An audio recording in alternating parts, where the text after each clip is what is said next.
I've used relatively thin mullein stalks like this with varying degrees of success as a hand drill spindle in the past. This past summer though, I came across a really big mullein plant and I cut it and brought it home with me. You can see how much bigger in diameter that this one is. And in the run-up to this video, I've actually cut a couple of pieces from the bottom of it. You can see how long it was. This is a pretty good sized mullein piece. It's way too big to use as a hand drill spindle, so it ended up laying on the floor of my basement for, I don't know, a good 6 or 8 months. A few weeks ago though, I happened to come across a few videos by other firemakers on their YouTube channels, and they were demonstrating how you can use mullein both as a fireboard and also as a spindle in a bow drill set. And so I started experimenting and started gaining some success. I thought I'd show you what I learned. Let's get started. All right, the first thing we're going to do is make a couple of fireboards. This is one of the pieces I cut off the base of that mullein stalk. It's right about 1 inch in diameter at its thickest. This is the lower point. All I'm going to do is I'm just going to split it. Use my camp knife and just kind of split it. See how it goes.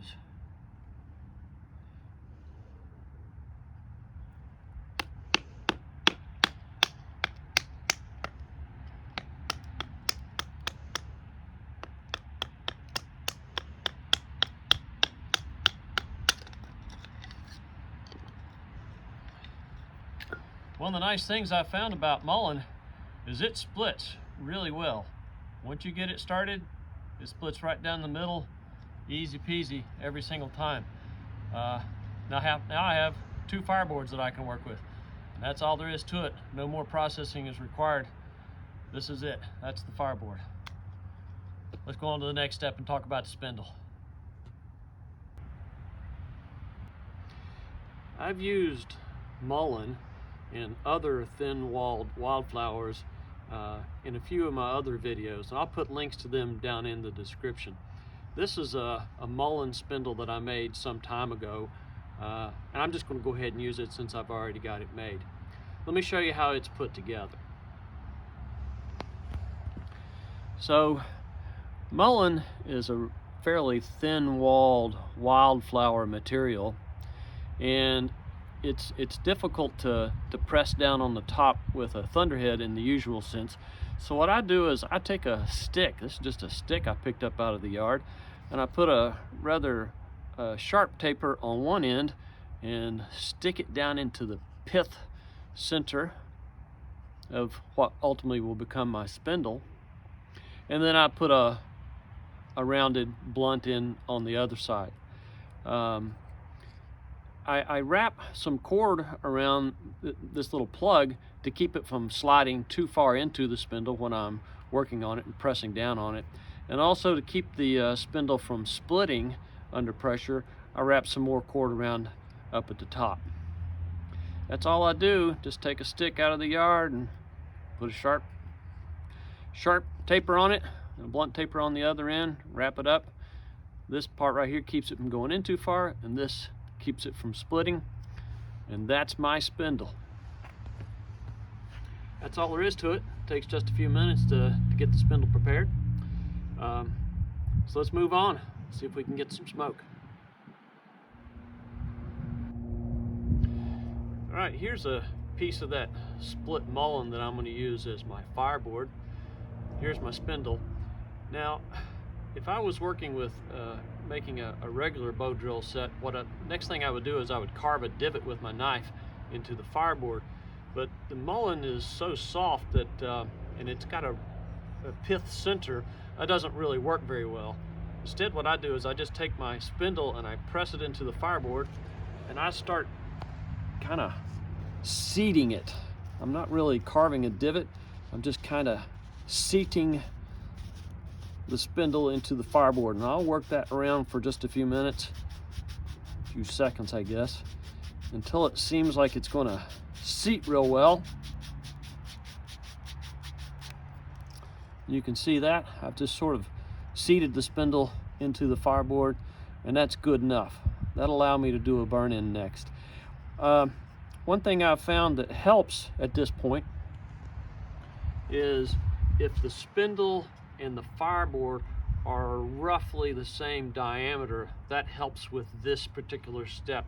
If the spindle is skinny with respect to the fireboard, mostly you'll just end up wearing away some of the pith center, and I get a lot of trouble if the fireboard is much thinner than the spindle. It just doesn't seem to want to work at all. But if the spindle and the fireboard are about the same diameter, I can seat it just by working it in a little bit, and that seems to work pretty well. All right, let's burn it in next.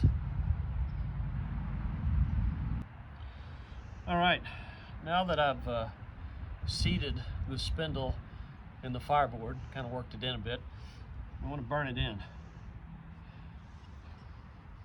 I'm using my honeysuckle bow with my Dogbane cord today. You don't want to put a whole lot of pressure on your fireboard. It's pretty thin-walled stuff, so I'm just kind of resting my foot on it to hold it. I'm not putting all my weight on it by any means. All right.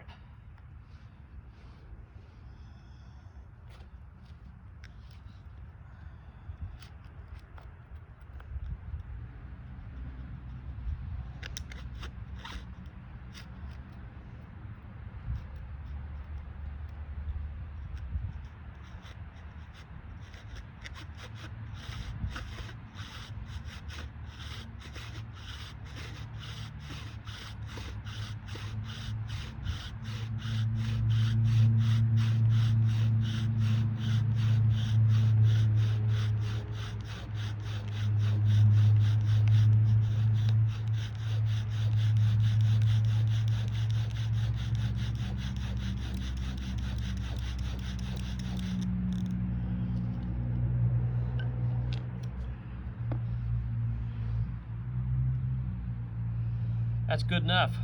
You don't want to burn it in too deeply because the side walls of this mullein plant is really thin. You just want to burn it in enough to you start seeing a little bit of smoke. That's usually good enough. All right, next thing I'm going to do is I'm going to cut the notch. Stay tuned.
All right, let's see if we can get it to go.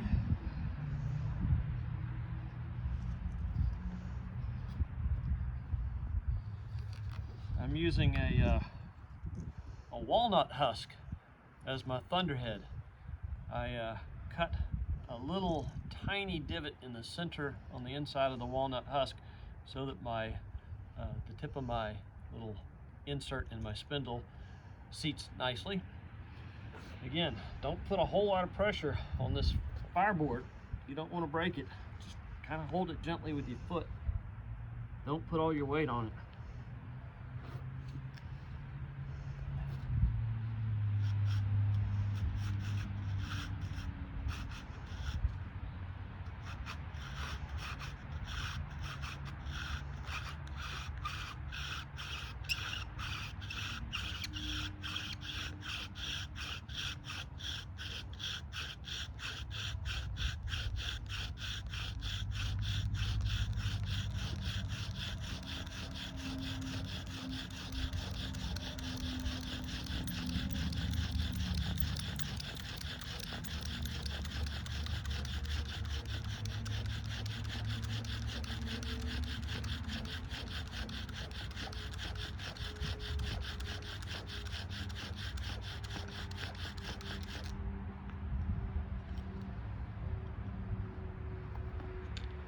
That's a huge ember.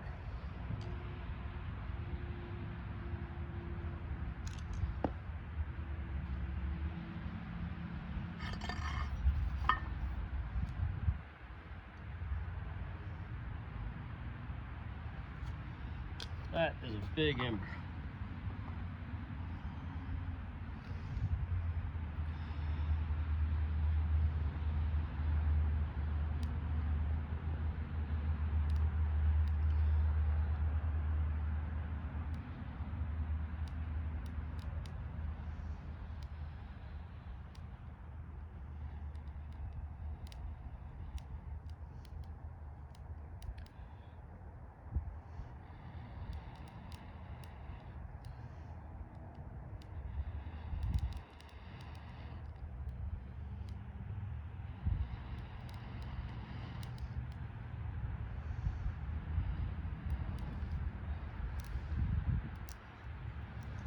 Didn't seem to want to go.